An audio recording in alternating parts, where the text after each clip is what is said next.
আমাদের মানে মূল দাবি হচ্ছে শিক্ষামন্ত্রী মিলনের পদত্যাগের দাবি। আমাদের দাবি হলো পরীক্ষা স্থগিত করানোর জন্য। আমরা চাই মিলনের পদত্যাগ হোক, আমরা তার মতো শিক্ষামন্ত্রী চাই না। যে একটা সময় যাচ্ছে এখন, যে একটা বন্যার দুর্ঘটনা অবস্থা যাচ্ছে, চট্টগ্রামে পরীক্ষা স্থগিত করা হয়েছে চট্টগ্রামের বোর্ডের, কিন্তু কুমিল্লা বোর্ডের অবস্থাও কিন্তু খুব খারাপ। কালকে আপনারা দেখছেন বিভিন্ন নিউজ চ্যানেলে তারা যেভাবে পরীক্ষা দিয়ে যাইতেছে, হাঁটু পানি, তারা কেউ কেউ পানিতে পড়ে যেতেছে, কেউ কেউ অবস্থা খারাপ, ঠিক আছে, কারো জ্বর আইসা পড়ছে, কারো ঠান্ডা লেগে গেছে, ঠিক আছে, এই অবস্থায় তারা পরীক্ষা দিতে যাইতেছে। আমাদের ফাইল ভিজা যাইতেছে, ফাইলের ভিতরে অ্যাডমিট কার্ড থাকে, আমাদের গুরুত্বপূর্ণ যে ইয়াগুলো আছে, খাতা এগুলো থাকে, এগুলো যদি আমরা নিয়ে যাই, সাধারণত এগুলো নষ্ট হয়ে গেলে পরে আমরা কি করব? আমরা কিভাবে আমাদের পরীক্ষা হলে বসবো, পরীক্ষা দিব কিভাবে? এই অবস্থার চিন্তা করে আমরা চাইতেছি যে সাময়িক সময়ের জন্য পরীক্ষাটা স্থগিত করা হোক, আমাদের ছাত্রদের সুরক্ষার জন্য। এইটাই আমাদের দাবি, আমাদের মূল দাবি হলো এটা। হ্যাঁ, আমাদের পরিকল্পনা, আমাদের দাবি মানতে হবে। যেই কয়টা দাবি আছে আমাদের, এই প্রথম দাবি হলো এটা যে ছাত্রদের সুরক্ষা নিশ্চিত করতে হবে। আমাদের যে রানিং শিক্ষামন্ত্রী আছে, আমাদের মিলন স্যার, উনি এই জিনিসটা পর্যবেক্ষণ করতেছে, কিন্তু পর্যবেক্ষণ করে কোনো সঠিক ডিসিশন নিতে পারতেছে না এখন পর্যন্ত।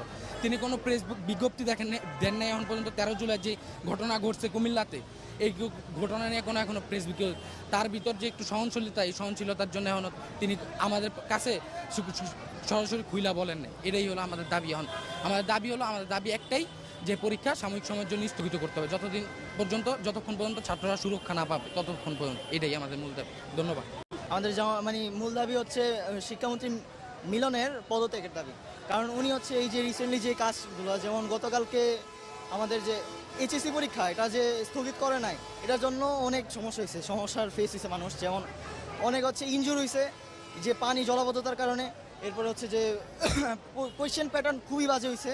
একদিনের গ্যাপে কোনো ভালো শিক্ষার্থীও আপনার ফুল সিলেবাস করতে পারবে না ইন্টারের পরীক্ষা। আর আমাদের যারা জুনিয়র আছে, তারা যে এই ধরনের সমস্যার মুখোমুখি হবে না, এটা আমরা নিশ্চিত দিতে পারি না। তার কারণে আমরা দাবি করছি যে আমাদের শিক্ষামন্ত্রী মিলনের পদত্যাগের দাবি। আমরা চাই মিলনের পদত্যাগ হোক, আমরা তার মতো শিক্ষামন্ত্রী চাই না।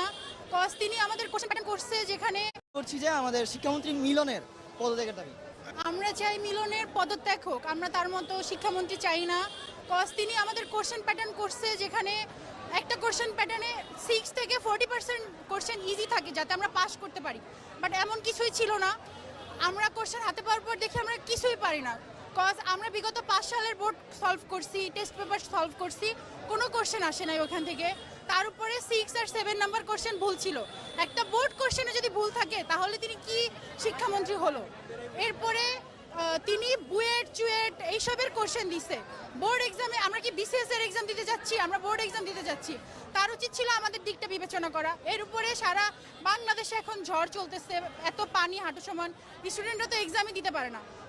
অনেক এলাকায় তো তাদের হাঁটু সমান পানি হয়ে গেছে, বা একদম ভিজেই যাচ্ছে। তো আমাদের উত্তরে পানি কম হলেও আমাদের তো সেন্টার অনেক দূরে দূরে পড়ছে, তো পানি বাজে, অটোতে বাজে, আমরা যাওয়ার টাইমে অটো পাই না, নয় লেট হয়ে যায়। দেন ফুল ভিজে আমি এক্সাম দিছি। একটা বোর্ড এক্সাম তো ফুল ভিজে দেওয়া পসিবল না।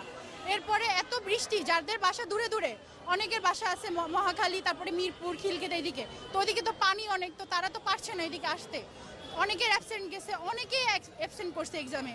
তো এর জন্য ওদের ফিউচারও তো খারাপ হচ্ছে। আর আমরা 2টা বছর স্ট্রাগল করার পরে যদি লাস্টে আউটিং রেজাল্টটা যদি এরকম আসে, যদি ফেল আসে বা একটু কম ভালো রেজাল্ট আসে, আমাদের ফ্যামিলিরও তো একটা এক্সপেকটেশন আছে। তো এখন তার উচিত ছিল এই বিষয়টা বিবেচনা করা, যাতে